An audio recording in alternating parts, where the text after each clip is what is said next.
Mother, let us imagine we are traveling and passing through a strange and dangerous country.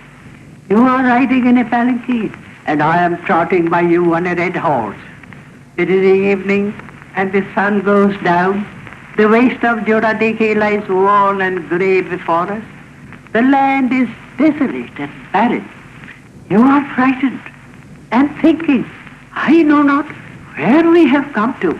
I say to you, Mother, do not be afraid. The meadow is prickly with spiky grass, and through it runs a narrow broken path. There are no cattle to be seen in the wide field. They have gone to their village stalls.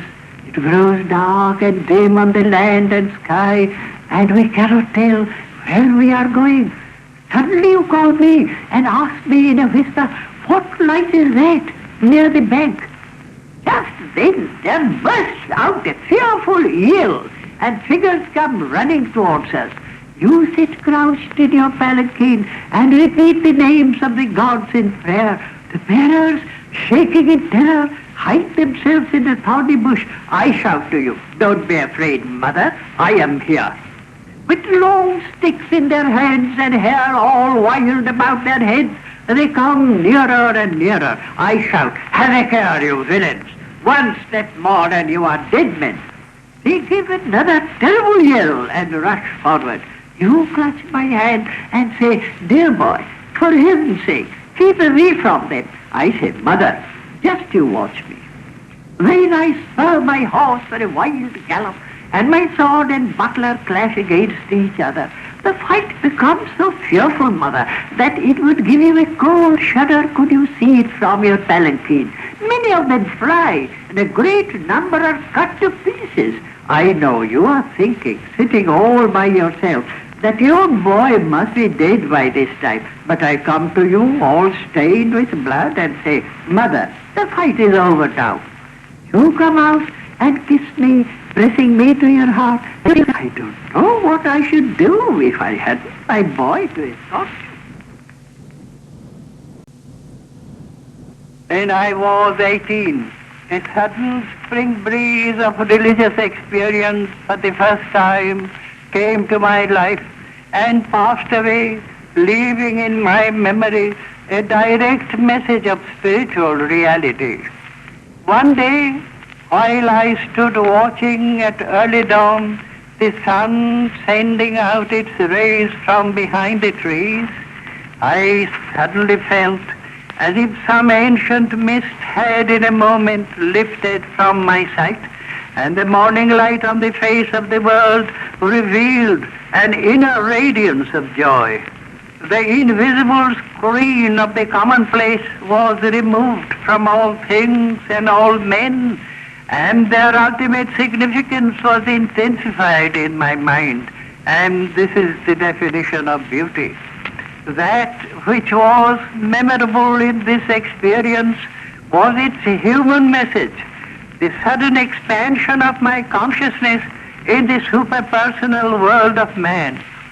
The poem I wrote on the first day of my surprise was named The Awakening of the Waterfall. The waterfall, whose spirit lay dormant in its ice-bound isolation, was touched by the sun, and bursting in a cataract of freedom, it found its finality in an unending sacrifice, in a continual union with the sea. After 4 days, the vision passed away, and the lid hung down upon my inner sight. In the dark, the world once again put on its disguise of the obscurity of an ordinary fact. When I grew older and was employed in a responsible work in some villages, I took my place in a neighborhood where the current of time ran slow, and joys and sorrows had their simple and elemental shades and lights. The day which had its special significance for me came with all its drifting trivialities of the commonplace life. The ordinary work of my morning had come to its close, and before going to take my bath, I stood for a moment at my window, overlooking a marketplace on the bank of a dry riverbed, welcoming the first flood of rain along its channels. Suddenly I became conscious of a stirring of soul within me. My world of experience in a moment seemed to become lighted, and facts that were detached and dim found a great unity of meaning. The feeling which I had was like that which a man groping through a fog without knowing his destination might feel when he suddenly discovers that he stands before his own house. You say that Father writes a lot of books, but what he writes I don't understand. He was reading to you all the evening, but could you really make out what he meant? What nice stories, Mother, you can tell us. Why can't Father write like that, I wonder?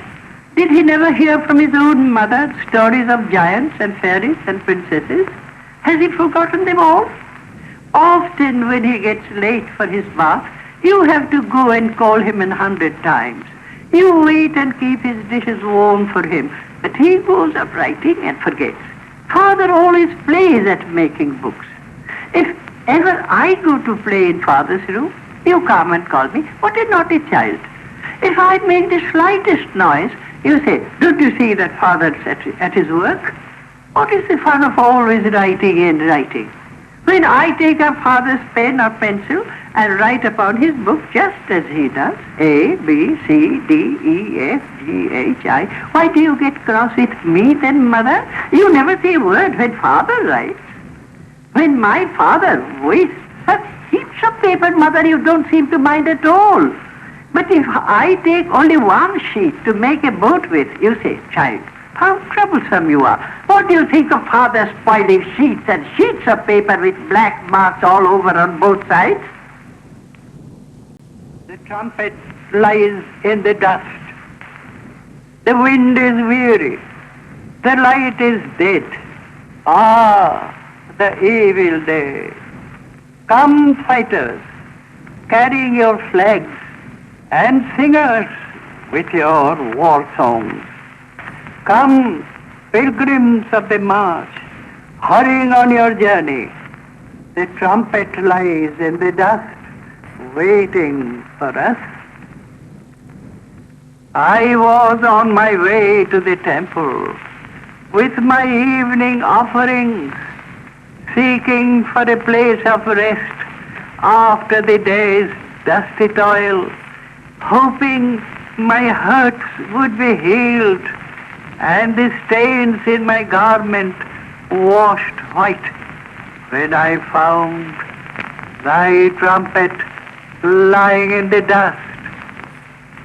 Was it not the hour for me to light my evening lamp? Had not the night sung its lullaby to the stars? O thou blood-red rose, my poppies of sleep have failed and faded. I was certain my wanderings were over and my debts all paid, when suddenly I came upon thy trumpet lying in the dust. Strike my drowsy heart with thy spell of youth. Let my joy in life blaze up. Let the shafts of awakening fly through the heart of night, and a thrill of dread shake blindness and palsy. I have come to raise thy trumpet from the dust. Sleep is no more for me. My walk shall be through showers of arrows. Some shall run out of their houses and come to my sight. Some shall weep. Some in their beds shall toss and groan in dim dreams For tonight thy trumpet shall be sounded. From thee I have asked peace, only to find shame. Now I stand before thee, help me to put on my armor. Let hard blows of trouble strike fire into my life.